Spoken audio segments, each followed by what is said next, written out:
Olá pessoal, nessa aula aqui nós vamos fazer algumas observações sobre a definição de limite.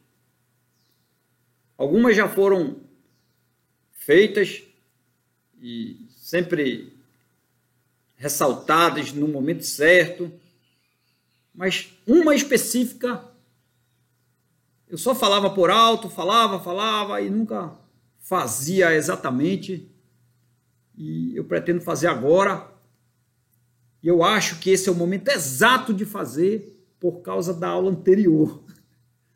Na verdade, a observação que eu vou fazer aqui, eu já fiz na aula anterior, só que eu fiz só para o caso de funções compostas, e eu quero fazer agora para o caso geral.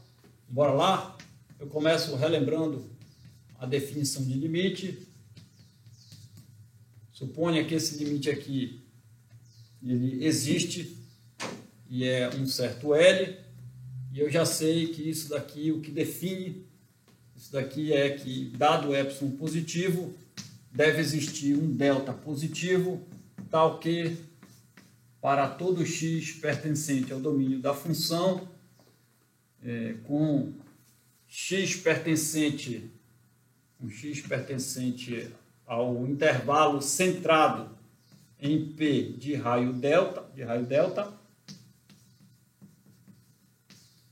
os valores desse x devem estar no intervalo centrado em L de raio epsilon. Essa é a nossa definição. E eu sempre falava lá que você não tinha que considerar o x igual a P em momento algum, seja o fato da função ser ou não contínua em P, do ponto pertencer ou não ao domínio, você não podia considerar o x igual a P, ou seja, você não deve esperar que essa implicação aqui ocorra para x igual a P. Às vezes ela vai ocorrer, né? Outras vezes é imediato que o P está fora disso, mas tem um caso específico que ela não vai acontecer e daria problema na nossa definição. Então, se você quiser ser mais preciso, você inclua na sua definição bem aqui que o x é diferente de P, aqui embaixo da implicação. Aí você está dizendo que você sabe desse detalhe.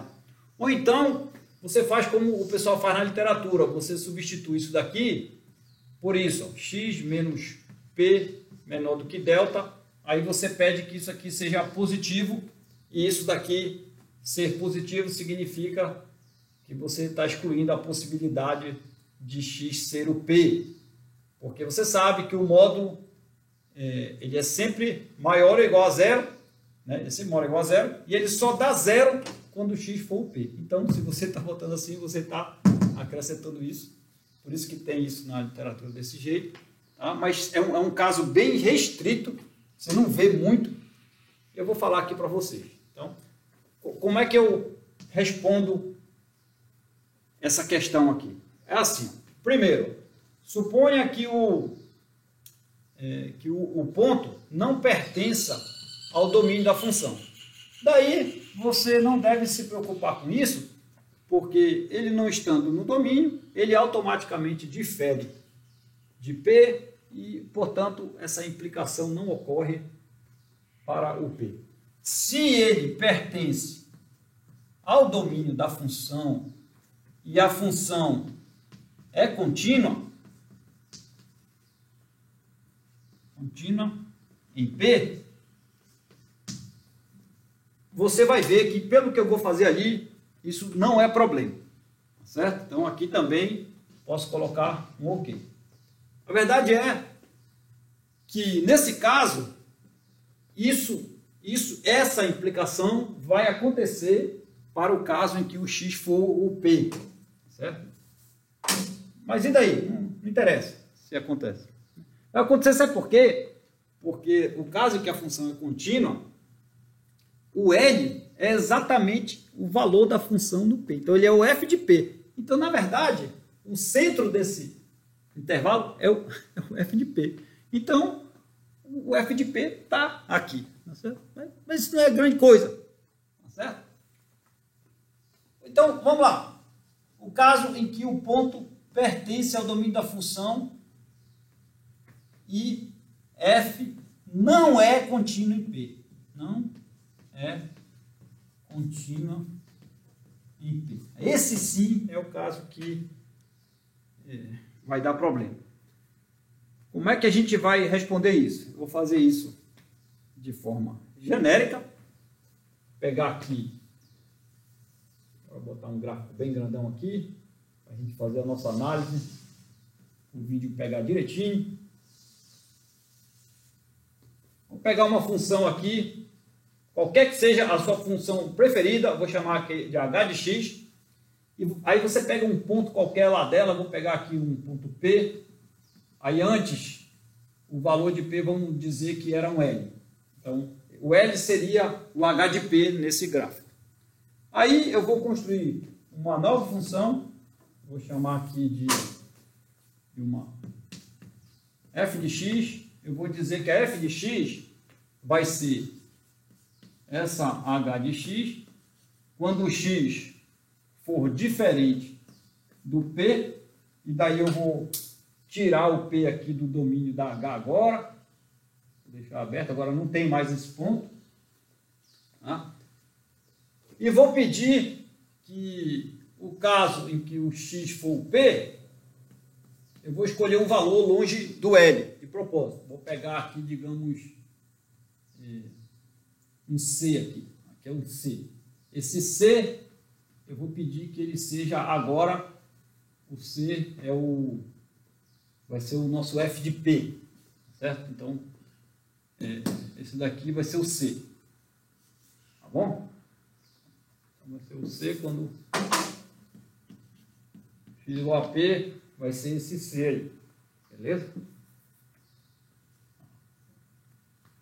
Aí, o que você observa quando você calcula o limite da f de x quando o x tende a P? Pode usar a ideia intuitiva mesmo. Se você se aproximar, se você pegar um epsilon qualquer, não vamos nem pegar epsilon, vamos se aproximar de P pela esquerda e pela direita. Você vai ver que o limite vai ser o L, né? E você vê logo, vou até botar em parênteses, que é diferente do f de P. Porque eu estou pedindo que esse C que eu estou escolhendo seja diferente de L, tá? Eu estou pedindo que é igual a C, pois o C eu estou pedindo para ser diferente de L. Na minha definição aqui.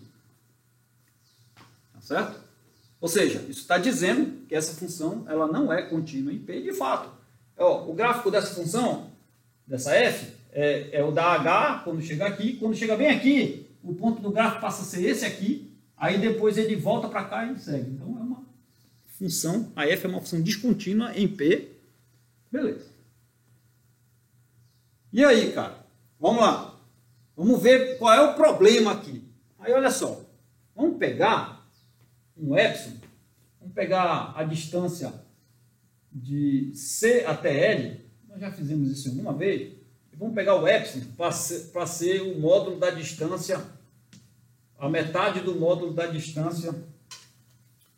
Você pode pegar um terço, um quarto, vou pegar a metade que é bonitinho, eu já sei que funciona, a metade dessa distância aqui, ou seja, o epsilon é uma coisa assim. E ok, beleza. Aí, cara, você vai ver quem é o delta para esse epsilon. Pelo gráfico, dá para eu saber quem é o delta. Como é que eu faço? Eu venho aqui, ó, o delta deve ser esse cara aqui, pela esquerda e pela direita. Como esse gráfico é bem feitinho, o delta vai ser esse camarada aqui, ó. Esse aqui vai ser o intervalo, esse intervalo centrado em P. E quem está fazendo o papel desse é esse aqui, ó. Certo? Beleza. É onde está caindo os valores. Você pega um x aqui qualquer e os valores deles estão caindo aqui. Então aqui são os f de x, né? Vendo aí dentro. Então está dando certo. Para todo x aqui dentro, são os caras do domínio, ó.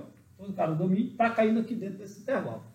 Agora, e para x igual a p? Para x igual a p, o F de P está dando C. O C está fora. Note que o C é igual ao F de P, que não pertence a esse intervalo aqui. Tá certo? Não pertence, vou chamar isso daqui, é L menos epsilon, L mais epsilon, onde o epsilon é esse camarada aqui. Ó. Tá aí, ó. Mas o limite existe. Tá certo? Então, ou seja, isso daí, cara, você não considera, você não deve considerar, isso daqui não atrapalha no limite. Então, você pode botar essa restrição. Por quê? Você pode botar essa restrição sempre. Tá? Mesmo o caso em que ela é contínua. O caso que ela é contínua vai acontecer em P. Mas e daí? Não importa. Sabe por quê? Porque nós já vimos que o limite ele só depende dos valores da função para pontos na vizinhança de P. Eu não preciso me preocupar com o valor da função no ponto P. Embora o caso das funções contínuas coincida, o limite é o valor, mas é um caso bonitinho. Mas o caso geral, ele não depende, ele não necessariamente vai ser o valor da função naquele ponto. Por exemplo, o limite aqui é L, mas o L, o valor da função no ponto é o C, que está longe de L. Não dá para você pedir isso. Tá certo?